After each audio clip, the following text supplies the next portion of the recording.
In 1920, the 18th Amendment went into effect, banning the manufacture, sale, and distribution of intoxicating liquors.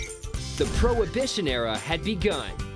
It was the result of a long, hard-fought campaign by the Dries, as the Anti-Saloon League, the Women's Christian Temperance Union, and other Prohibition advocates were known.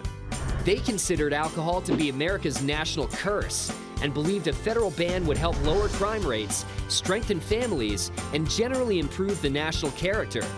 But the noble experiment, as it came to be known, would last little more than a decade. What went wrong? For one thing, Prohibition turned out to be bad for the economy.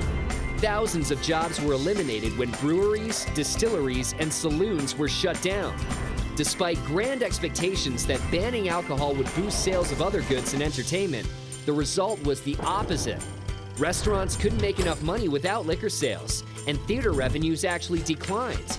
The federal government lost valuable excise tax revenue to the tune of some $11 billion. At the same time, it spent more than $300 million to enforce the ban. And we bet you didn't know that it was never actually illegal to drink during Prohibition. The 18th Amendment bans manufacture, sale, and distribution of alcohol, not its consumption. People certainly didn't stop drinking, but they did start buying more illegal liquor.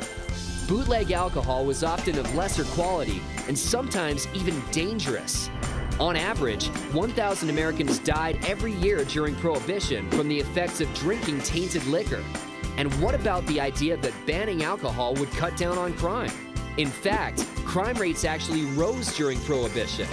In addition to gangsters like Al Capone, who made around $60 million annually from his bootleg operations, the illegal alcohol trade made criminals out of millions of formerly law-abiding Americans, including police officers or Prohibition agents tempted by lucrative bribes. By the end of the 1920s, the majority of Americans were losing patience with Prohibition. Franklin D. Roosevelt won the presidency in 1932 with a platform that pledged to end it. In 1933, the 21st Amendment repealed the ban on alcohol. It was the first time in history that a constitutional amendment had ever been repealed. Some say FDR toasted the end of Prohibition with his favorite drink, a dirty martini. A few states remained dry after the repeal, but by 1966, all of them had abandoned Prohibition, and America raised its glass to the end of the noble experiment.